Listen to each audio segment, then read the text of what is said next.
नमस्कार। आकाशवाणी से विश्व दर्पण के साथ मैं लवलीन निगम।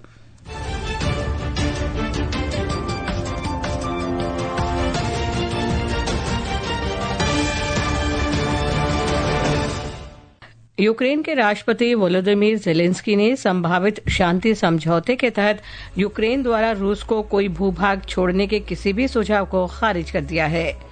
रूस के राष्ट्रपति व्लादिमीर पुतिन ने ब्राजील के राष्ट्रपति लुइस इनासियो लुला दे सिल्वा को अमेरिका के साथ वार्ता और यूक्रेन से संबंधित हालिया शांति प्रयासों के बारे में जानकारी दी। भारत ने 15 अगस्त को अलास्का में प्रस्तावित अमेरिका रूस शिखर बैठक का स्वागत किया।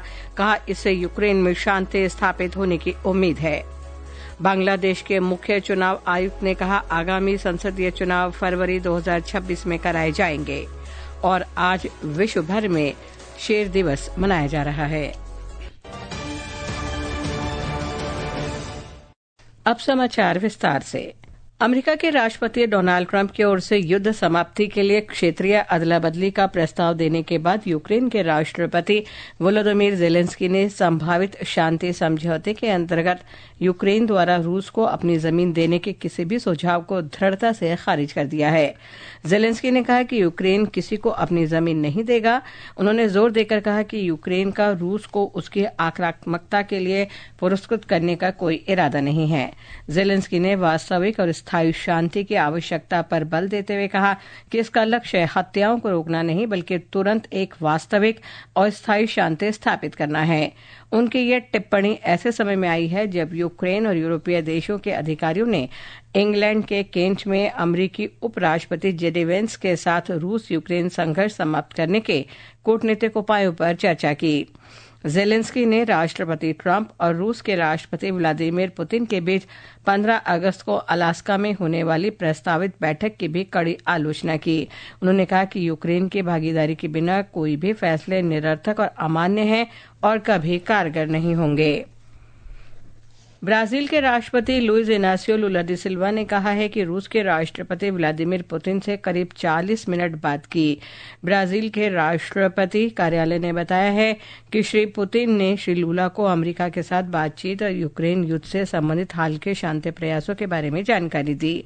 दोनों नेताओं ने ब्रिक्स देशों के बीच सहयोग को लेकर भी विचार विमर्श किया और मौजूदा अंतर्राष्ट्रीय राजनीतिक और आर्थिक स्थिति की समीक्षा की। लुला के साथ ये बातचीत रूस के राष्ट्रपति की अगले सप्ताह अमेरिका के राष्ट्रपति के साथ होने वाली संभावित बैठक से पहले हुई है। यूरोपीय देशों के कई नेताओं ने एक बयान में कहा है कि यूक्रेन में युद्ध समाप्त करने के लिए एक ऐसे दृष्टिकोण की आवश्यकता है जिसमें सक्रिय कूटनीति, यूक्रेन का समर्थन और रूस पर दबाव का समावेश हो। इस बयान पर हस्ताक्षर करने वाले यूरोपीय नेताओं में फ्रांस के राष्ट्रपति इमैनुअल मैक्रों, इटली की प्रधानमंत्री जॉर्जिया मेलोनी, जर्मनी के चांसलर फ्रेडरिक मर्ज, पोलैंड के डोनाल्ड टस्क, ब्रिटेन के प्रधानमंत्री कीर स्टारमर, फिनलैंड के राष्ट्रपति अलेक्जेंडर स्टब और यूरोपीय संघ की अध्यक्ष उर्सुला वॉन डे लेyen शामिल हैं। बयान में कहा गया है कि वो यूक्रेन में हत्या रोकने के अमेरिकी राष्ट्रपति डोनाल्ड ट्रंप के प्रयासों का स्वागत करते हैं। यूरोपीय नेताओं के बयान में कहा गया है कि वो कूटनीति के साथ साथ सैन्य और आर्थिक सहयोग के जरिए यूक्रेन की मदद के लिए तैयार हैं। भारत ने अमेरिका रूस के बीच 15 अगस्त को अलास्का में होने वाली बैठक का स्वागत किया है।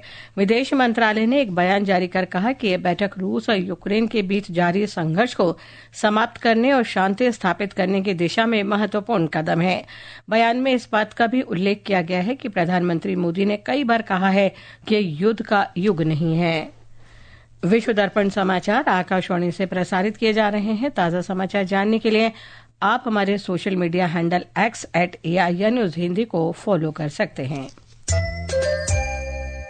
बांग्लादेश के मुख्य चुनाव आयुक्त AMM नासिर उद्दीन ने कहा है कि 13वीं जातीय संसद के आगामी चुनाव अगले साल फरवरी में कराए जा सकते हैं। उन्होंने कहा कि आयोग स्वतंत्र और निष्पक्ष चुनाव सुनिश्चित करने के लिए संभागीय और स्थानीय चुनाव अधिकारियों के साथ सक्रिय रूप से समन्वय कर रहा है।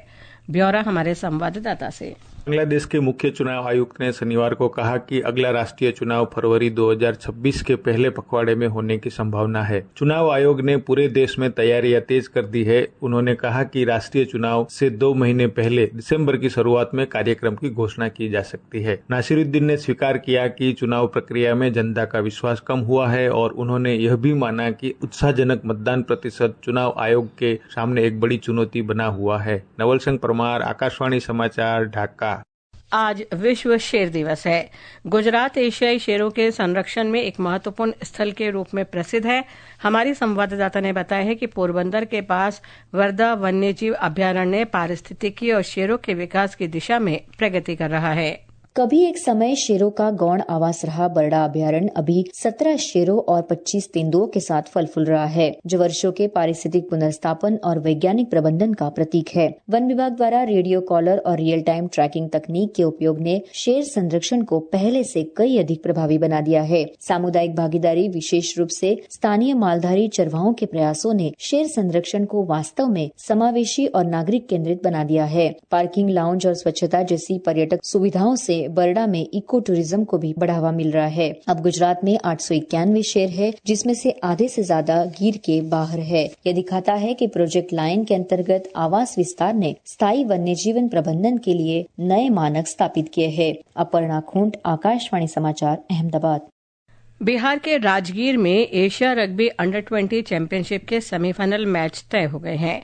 आज पहले सेमीफाइनल में भूमिका शुक्ला के नेतृत्व में भारतीय टीम का मुकाबला मजबूत प्रतिद्वंदी चीन से होगा।